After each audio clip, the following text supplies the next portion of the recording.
Hello అండి, నేను doctor Ramana Raju, ఎండి Ayurveda panchakarma specialist. ఇప్పుడు మనం చూస్తున్నాం చాలామంది ఈ కరోనా తర్వాత చాలామంది ఎక్కువ మానసిక సమస్యతో ఎక్కువగా బాధపడటం చూస్తున్నాం.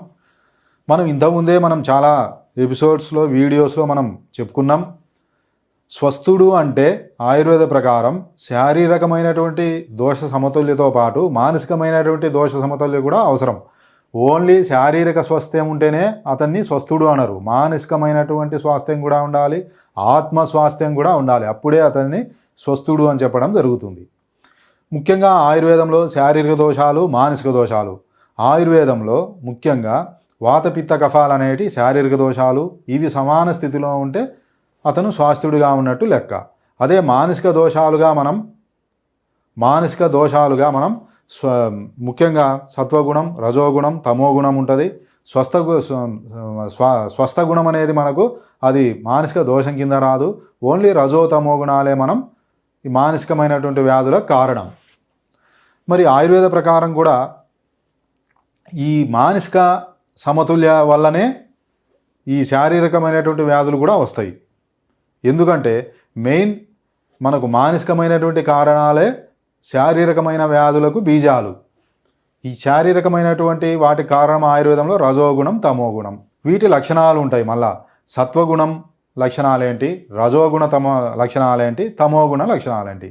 సత్వగుణం అనేది మానసిక వ్యాధి కారణం కాదు. ఈ సత్వగుణం యొక్క లక్షణాలు ఏంటి అంటే ఏదైనా సరే ప్రశాంతంగా ఉండడం, ఏదైనా మనకు టెన్షన్స్ కానీ ఆలోచనస్ కానీ వచ్చినప్పుడు దాన్ని ధైర్యంగా ఎదుర్కోవటం, పక్కవారిని గౌరవించటం, సరైన టయానికి నిద్రపోవటం, ఎల్లప్పుడూ సంతోషంగా ఉండటం, నెక్స్ట్ పక్కవారిని అవమానించడం, వాళ్ళను ఎగతాళి చేయటం, అలాంటివి చేయకపోవటం, ఎంత అవసరమో అంతే మాట్లాడటం, ఇవన్నీ కూడా మనకు సత్వ లక్షణాల యొక్క లక్షణాలు.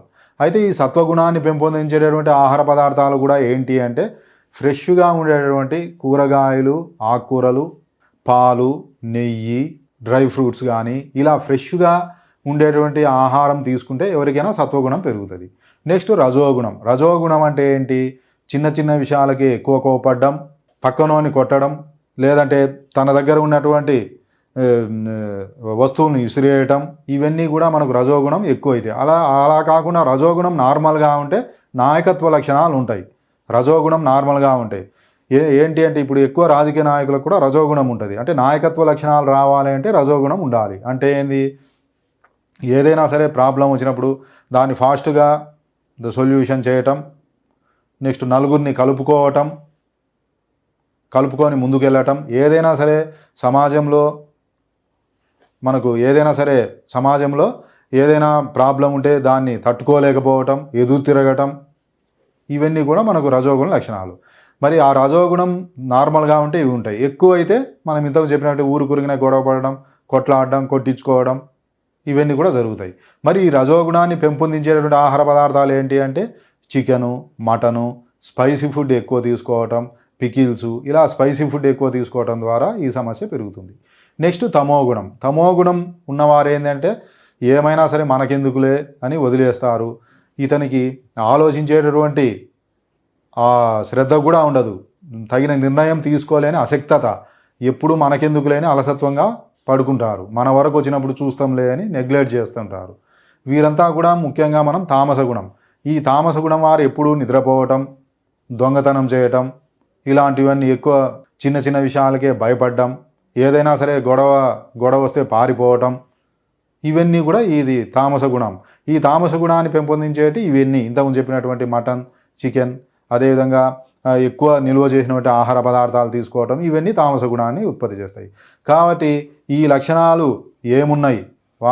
రజోగుణం ఉన్నాయా, తమోగుణం ఉన్నాయా, సత్వగుణం, వీటిని బట్టి మనం ఈ మానసిక రోగాల్లో ఏది ఎక్కువ ఉన్నాయి దానికి తగినటువంటి ఫుడ్ ఇవన్నీ కూడా మనం ఇవ్వటం ద్వారా ఇప్పుడు ప్రజెంట్ ఉన్నటువంటి ఈ మానసిక సమస్యలు, ఎక్కువ స్ట్రెస్, ఇవన్నీ కూడా తగ్గించవచ్చు.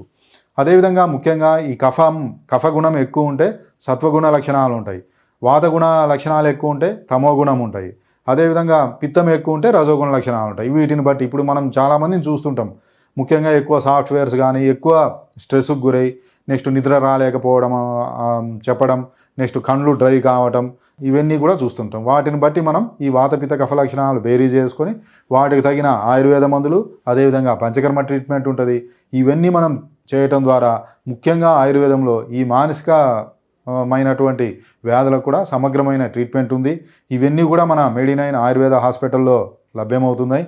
ఏవైనా సరే మనం కాన్స్టిట్యూషన్ బట్టి, లక్షణాలను బట్టి, దోషాలను బట్టి మనం ట్రీట్మెంట్ ఇవ్వటం జరుగుతుంది. తప్పకుండా మంచి ట్రీట్మెంట్ ఉంటుందండి. మీకేమైనా సరే సందేహాలు ఉంటే కింద ఉన్నటువంటి కామెంట్ బాక్స్లో మీరు కామెంట్ చేయండి. తర్వాత ఎపిసోడ్స్లో మనం దానికి రిప్లై అనేది ఇస్తాం.